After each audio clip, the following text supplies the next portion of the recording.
মৰমৰ নৱম শ্ৰেণীৰ ছাত্ৰ ছাত্ৰীসকল, আমি ভাৰতীয় জাতীয়তাবাদ উন্মেষণত প্ৰভাৱ বিস্তাৰ কৰা প্ৰধান কাৰকসমূহৰ বিষয়ে আলোচনা কৰি আছিলোঁ। এই ক্ষেত্ৰত আমি আজি আলোচনা কৰিম পাশ্চাত্য শিক্ষাৰ প্ৰভাৱে কিদৰে ভাৰতীয় জাতীয়তাবাদ গঠনত বা উন্মেষণত ভূমিকা গ্ৰহণ কৰিছিল, এই বিষয়ে আজি আমি আলোচনা কৰিম।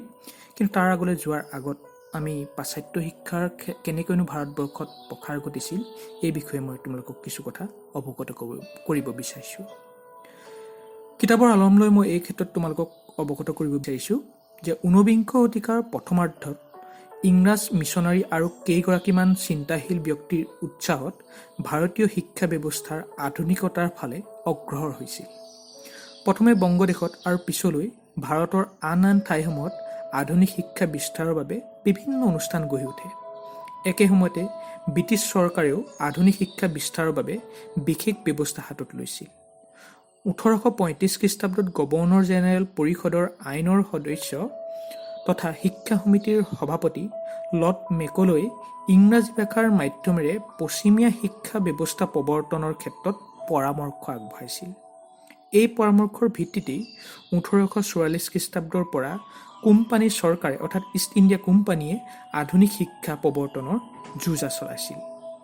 1854 খ্ৰীষ্টাব্দত চাৰ্লছ উডে, যিজন আছিল নিয়ন্ত্ৰণ সভাৰ সভাপতি, তেওঁৰ প্ৰচেষ্টাত ভাৰতত আধুনিক শিক্ষাৰ সূচনা হৈছিল।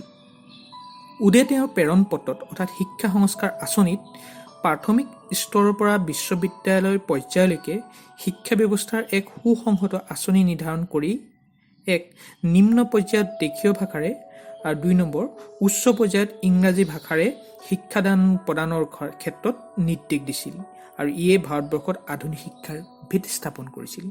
তদুপৰি উডে তেওঁৰ নিয়ন্ত্ৰণ বা তেওঁৰ প্ৰেৰণ পত্ৰত আৰু কিছুমান কথা উল্লেখ কৰিছিল। সেইটো আমি 3 হিচাপে ধৰিব পাৰোঁ, যেনে মেধাৱী ছাত্ৰ ছাত্ৰীক বৃত্তি দিয়া, 4 শিক্ষানুষ্ঠানত চৰকাৰী অনুদান আদিৰ ব্যৱস্থা কৰি শিক্ষানুষ্ঠান বৃদ্ধি কৰা, 5 প্ৰতিখন প্ৰদেশতে শিক্ষা বিভাগ খোলা। এইবোৰ আছিল তেওঁ উডৰ প্ৰেৰণ পত্ৰৰ একোটা গুৰুত্বপূৰ্ণ দফা। গতিকে এইবোৰ ব্যৱস্থাৰ মাধ্যমে ভাৰতবৰ্ষত পাশ্চাত্য শিক্ষাৰ ভেটি স্থাপন হৈছিল।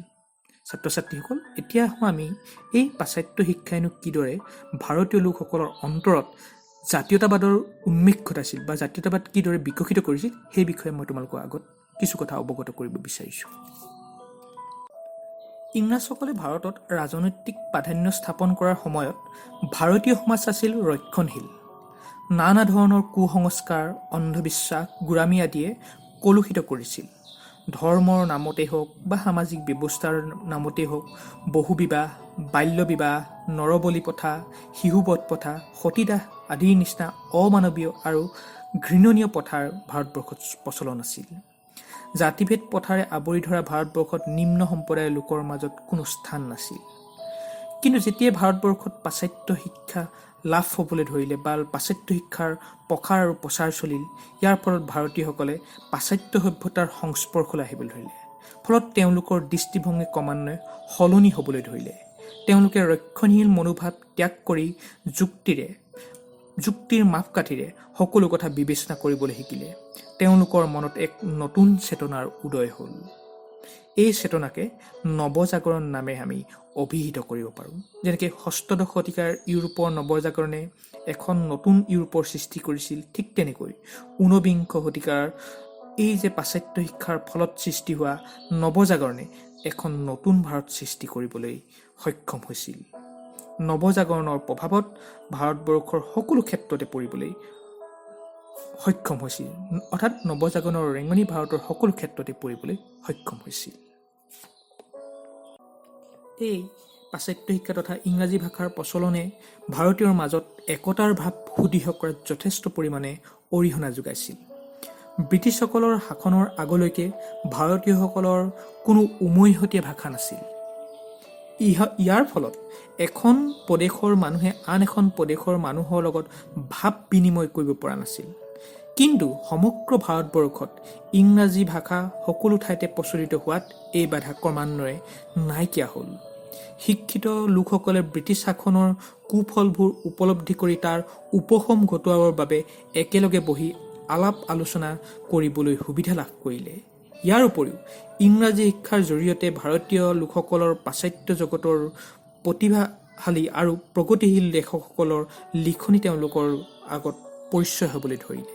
এই ক্ষেত্ৰত Edmund Burke, John Stuart Mill, Herbert Spencer, Voltaire Rousseau আদি মনীষীসকলৰ লিখনিয়ে শিক্ষিত ভাৰতীয়ৰ মনত এক নতুন জাগৰণৰ সৃষ্টি কৰিলে।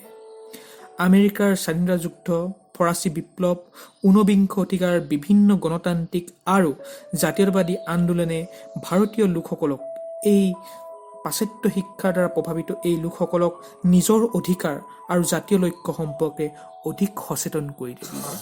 এনেধৰণে ভাৰতীয় লোকসকলৰ অন্তৰত পাশ্চাত্য শিক্ষাই গভীৰভাৱে শিপাবলৈ ধৰিলে। পাশ্চাত্য শিক্ষাই বংগবাসীক বিশেষকৈ প্ৰথমতে আলোড়িত কৰিছিল। এফালে ৰাজধানী কলিকতাৰ প্ৰতি আকৰ্ষণ, আনফালে শিক্ষাৰ প্ৰতিষ্ঠানৰ প্ৰতি আকৰ্ষণ। কলিকতাৰ শিক্ষানুষ্ঠানত অধ্যয়ন কৰিব পৰাত এটা সেইটো সময়ত বৰ গৌৰৱৰ বিষয় হৈ পৰিছিল। দুয়োটাৰ সান্নিধ্যত তেওঁলোকৰ মন প্ৰাণ নৱ আলোকেৰে উদ্ভাসিত হৈ পৰিছিল। তেওঁলোকে পুথি অধ্যয়নৰ মাজেৰে পাশ্চাত্য জগতৰ মহান চিন্তাবিদসকলৰ লগত যেতিয়া চিনাকি হ'বলৈ ধৰিলে, তেওঁলোকে নিজেই ধন্য মানিছিল। লগতে ইউৰোপীয় লোকসকলৰ কথা বতৰা, চাল চলনেও তেওঁলোকক বাৰুকৈ আকৰ্ষিত কৰিছিল। ইয়াৰ উপৰিও জাতীয়তাবাদ, স্বশাসন, গণতন্ত্ৰ আদিৰ বিষয়ে জ্ঞান লাভ কৰাৰ যোগেদি তেওঁলোকৰ মন অজান কৌশলেৰে ভৰি পৰিছিল। ছাত্ৰ জীৱন শেষ কৰি উভতি অহাসকলে তেওঁলোকৰ নৱচিন্তাৰ আলোক সমাজখনলৈ ছটিয়াই দিছিল। তেওঁলোকৰ মনত একতাৰ ভাৱ বহি উঠিছিল। পৰাধীনতাৰ মুক্ত হোৱাৰ যিটো সপোন বা স্বপ্ন তেওঁলোকে লাহে লাহে দেখিবলৈ ধৰিছিল। কলিকতাত গঢ়ি উঠা শিক্ষিত সমাজৰ পৰাই প্ৰথম জাতীয় চেতনাৰ বিকাশ ঘটিছিল। ঈশ্বৰচন্দ্ৰ গুপ্তই পোনপ্ৰথমে স্বদেশপ্ৰেমৰ কবিতা ৰচি দেশবাসীৰ অন্তৰত দেশপ্ৰেমৰ ভাৱ জাগ্ৰত কৰিছিল। আনন্দমঠ উপন্যাসৰ ৰচয়িতা বংকিম চন্দ্ৰ চট্টোপাধ্যায়ে বন্দে মাতৰম গীতেৰে মাতৃভূমিক বচোৱাৰ আহ্বান জনাইছিল। কবি ইকবালে চাৰে জাহাঁ সে আচ্ছা, হিন্দুস্তান হামাৰা আদি গীতেৰে জাতীয়তাবাদৰ স্পৃহা জাগ্ৰত কৰিছিল। গতিকে এনেবোৰ ব্যৱস্থাৰ মাধ্যমেৰে লাহে লাহে ভাৰতীয়সকলৰ অন্তৰত পাশ্চাত্য শিক্ষাই শিপাবলৈ ধৰিলে আৰু এই পাশ্চাত্য শিক্ষাই জাতীয়তাবাদ গঠনত মুখ্য ভূমিকা পালন কৰিবলৈ ধৰিলে। ছাত্ৰ ছাত্ৰীসকল, আজিৰ পাঠটোৰ আলম লৈ তোমালোকে অনুশীলনীৰ 4 নম্বৰ প্ৰশ্নটো ভাৰতীয় জাতীয় জাগৰণ গঢ়ি তোলাত পাশ্চাত্য শিক্ষাৰ 4টা প্ৰভাৱৰ বিষয়ে উল্লেখ কৰা। এইকেইটা তোমালোকে পইণ্ট উলিয়াবলৈ চেষ্টা কৰিবা। ধন্যবাদ।